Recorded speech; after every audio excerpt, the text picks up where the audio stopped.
We are back, guys, in Double XL, men, and we've got a treat for you tonight. I am one of your hosts, VHS Jace, but next to me is the great Jason Roy Gaston. Once we can find him, there he is. Okay, guys, it's been a bit since we've been on Double XL, men, because we've been scouring the internet, trying to find some elusive material about X-Men prior to the animated series, Jason. And you steered me in direction to this rather interesting episode of Spider-Man and His Amazing Friends. I don't know why I'm tickled all of a sudden. I don't know. It's just the fact that I'm here talking with you.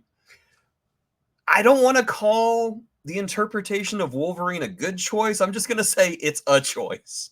Dude, it's a choice to the point where there are times where I was borderline offended. I knew it was the 80s, and I know when they try to do Aussie accents. And here's the thing, straight off the bat, I don't even think the guy's Australian. I think it's a New Zealander doing the voice. It sounds like a New Zealander. I don't understand why Australian though. I mean, it's okay. So Wolverine was an established character by this point, right? It's like his Canadianness was down packed, and they just went to his origin. Canada, Australia. What's the difference? Instead we get, hello, doll. You want something to eat? And I'm like, oh no, that's how they shrimp on the barbie. Put another shrimp on the barbie. It's just, you know what? I mean, we have Hugh Jackman who plays Wolverine, right? He could have done an Australian accent if they were bold enough back then. Wish he had. It doesn't sound right, dude. He could have done it as a Deadpool variant. You want another shrimp on the barbie? Imagine if they'd done that and he had to think skewered on his, you know. I would have lost it. I would have absolutely lost it. That's a deep cut. That's a deep cut. Two missed opportunities. One, Australian Wolverine, and two, I'm really shocked they did not have a Wolverine variant played by Danny DeVito. Yeah. That would have been spectacular. Yeah, 100%. 100%. Well, I will say with this episode, it barely has anything to do with X-Men. I mean, the episode we're referring is actually an origin story for Firestar. Yes. Yes, which then turns into like a parody of Mean Girls at one point, you know. And I will say the one bit where I'm going, go full carry, when she's at the prom.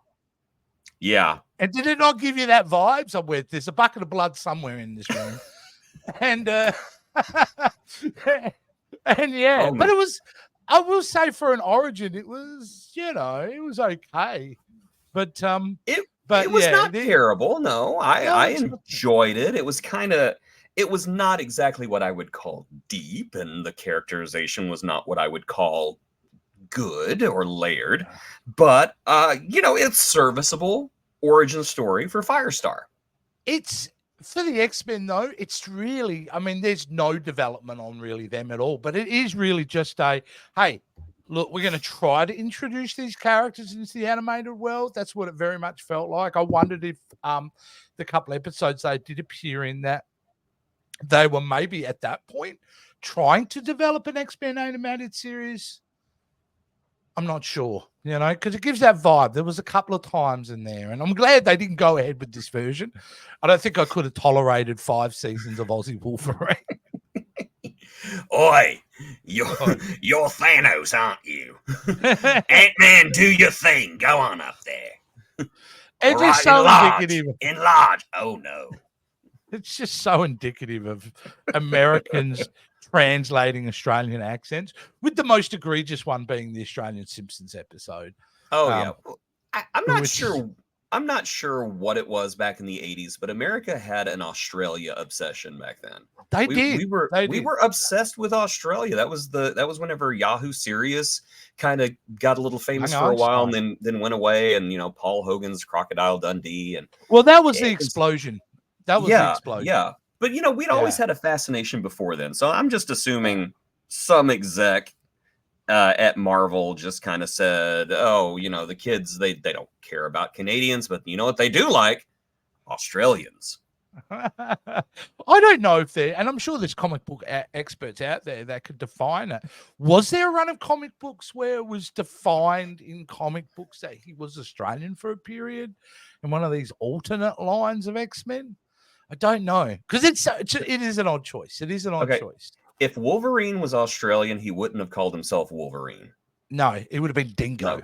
It would have been Dingo or Funnel Web Spider or the Platypus or something. Oh, no. Well, Platypus, because he's got barbs. Yeah, he's made his power. People just freeze in, Exactly. Don't underestimate the platypus. It will mess you up.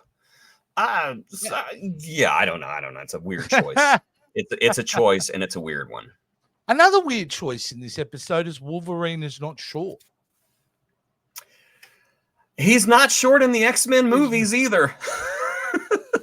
No, but it's very, and that's what drives me nuts about that obsession with fans. Like the fact that I think Deadpool Wolverine nailed it immediately, how ridiculous the idea really is on screen. Mm-hmm. To have a 5 foot something Wolverine. It's funny in concept, but just wouldn't ever play out in a movie correctly. I wouldn't mind short Wolverine. I wouldn't mind a short King. I think it would be kind of cool.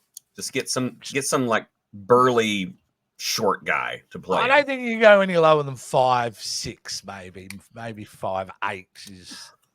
I'm a proponent if Hugh Jackman ever decides to retire for good, like they said, whenever he's 90 and he decides to retire, I'm actually one of those weird people who I'm like, let Daniel Radcliffe do it.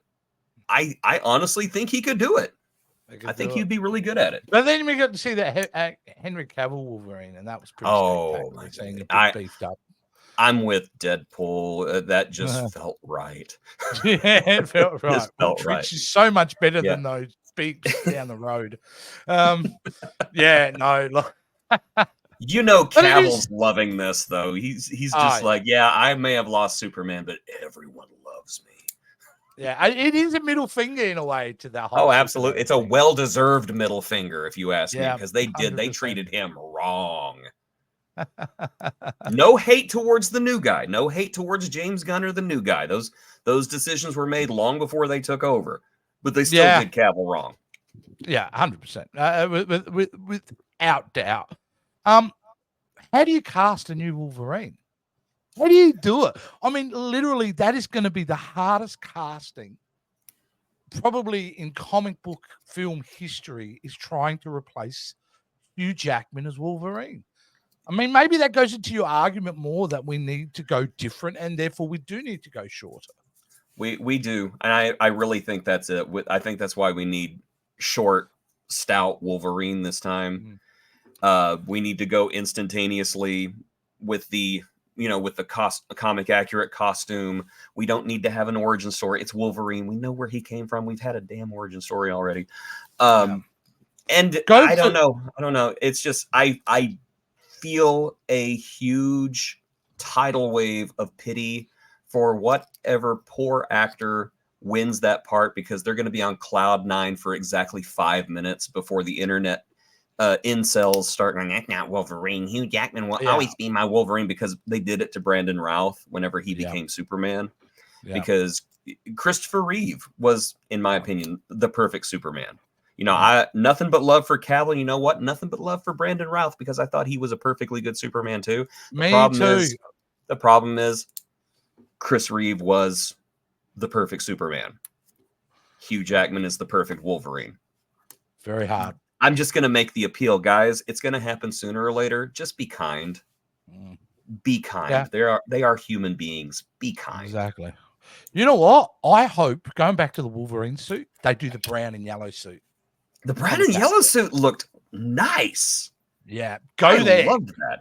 And it's the same with Cyclops. If I see Cyclops without the head mask on, I'm going to be annoyed, because that's the Cyclops we need. He's probably the character out of the movies that absolutely has an opportunity to be fixed.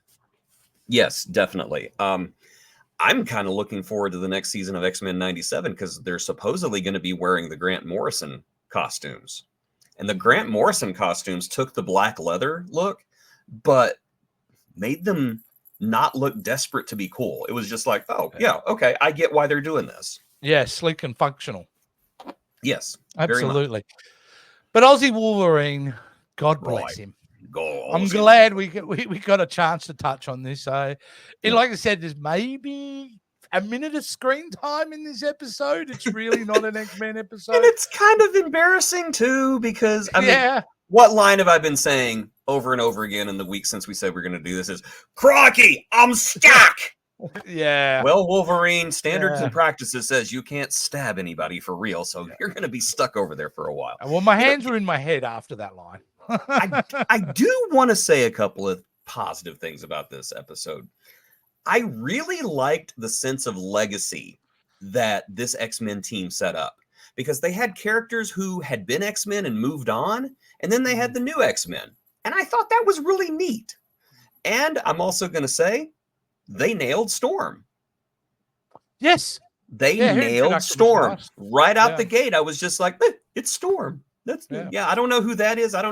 But that's Storm. Yeah. Yeah, no, they did. They did do some little minor nice things, except for Angel. Angel can go. He looks like a Christian evangelist superhero. Like with the halo on his chest and everything. And it's like, dude, you can only fly. That's all you can do. You know, the funny thing is, whenever I was younger, I thought that was an O. And I could not figure out why he had an O on his chest. And then one day I was like, oh, it's a halo. Oh, no. Yeah. That's even worse. Yeah. None of them, not even Aussie Wolverine, though, are character assassinated like the Juggernaut is. Just everything about the Juggernaut is wrong. Every single thing. Just, I am the Juggernaut, and I'm going to explain everything to you, random guy in a red suit, before I knock you into a wall. But they stick to the same thing. We've got to get his helmet off. Yeah. Like, isn't that funny? Even like Deadpool, Wolverine, and everything's about getting the helmet off, isn't it? That's what they've. Yeah. But they don't have much to do with him. Can you just answer me one question though? What was the Juggernaut's plan? I don't know. To be evil. He's. I'm going to go beat up the X-Men. Why? I don't know. And I love the fact that he like breaks through a wall, and there's like a computer bank on that wall, and he just like breaks through the computer bank, and it's like the computers are even made out of bricks. I don't know. I see that and I just laugh. He did though. They did establish the brother thing though, didn't they? Yeah, and I think that's the one time it's ever been done in media, aside from the 97 X-Men episodes, where they're actually acknowledged that Juggernaut and Chuck are brothers or half. What a family that is, right? You've got Cassandra Nova as your sister. You got your brother as Juggernaut. Talk about dysfunction, and he's the one who's leading the superhero group, mate. Could be worse. Professor X is counseling. Yeah, you could be Nightcrawler. Like, hey, Mystique's my. Oh yeah, my parents' Mystique. Oh, she's your mom. She's my dad, actually. Whoa, back up. She can shapeshift. It just pops right out like a slinky. It's amazing. Well, there you go. It is from the Amazing Spider-Man. Sorry, Spider-Man and His Amazing Friends. I think it was season 2 or 3. It was a Firestar is Born. That was the name of it. Firestar is Born. Yeah. And go check it out. It's on Disney Plus, guys. And I hate to break this to you, but we're not done with Spider-Man and His Amazing Friends. Oh, we're not? We got one more to go. Oh, it is excellent. It is called, wait for it because this took a lot of imagination, The X-Men Adventure. Well, it sounds like a ride at Disneyland. The X-Men Adventure, brought to you by Lysol. So that means I get a bit more of Aussie Wolverine. I don't know if Wolverine's in this one. I don't know if he's in this one or not. I remember seeing this one because I remember this bit where Storm is trying to keep these two walls from closing in. And that's like the only memory of this I have, but I don't remember Wolverine being there. I could be wrong because I haven't watched this one yet. So we will see if Aussie Wolverine makes a reappearance. Sounds good. Well, next time in XXL, man, we'll dive into the X-Men Adventures. Now, before we go, Jace, how can they support what we do in this channel?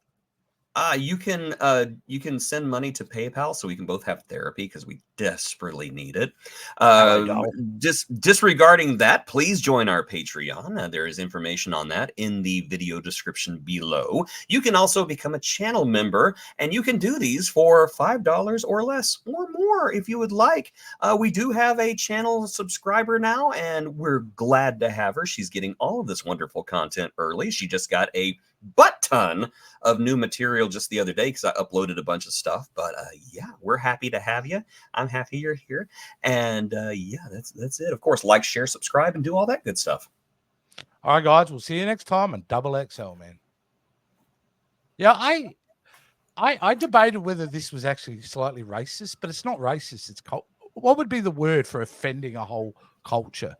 I'm not sure. You know what I think? I think the Aussies just need to stop complaining. I mean, really, what sort of superheroes do you have? You have the Tasmanian Devil. He's basically a LGBT werewolf. I mean, just be thankful this one time. Just be thankful this one time that Wolverine was Aussie.